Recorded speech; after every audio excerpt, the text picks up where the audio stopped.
Guys మేమైతే ఇప్పుడు almost మేము ప్లేన్కి వెళ్ళిపోతున్నాం గైస్. మా ప్లేన్ పేరు ఏమో ఉమానేవ్ గైస్, ఎందుకంటే మేము ఉమాన్కి వెళ్తున్నాం. చూడండి గైస్ వ్యూ ఎలాగుందో అని చూడండి గైస్.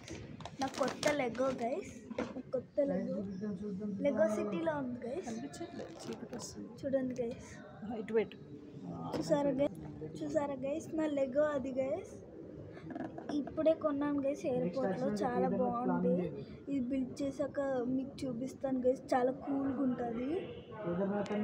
ఇంకా బుల్లెట్స్ కూడా షూట్ అవుతాయి గైస్ అందులోంచి. చూస్తున్నారా గన్స్ లాగా ఉన్నాయి. ఇక్కడ నొక్కితే బుల్లెట్ షూట్ అవుతాయి. చూసారా బుల్లెట్స్ షూట్ అవుతున్నాయి. నాని నీకు తెలుసు కదా మా ఫ్రెండ్, కానీ అతనికి ఇలాంటిది లేదు, కానీ వేరే కూల్ లెగోస్ ఉన్నాయి, నింజా లెగోస్ అలా.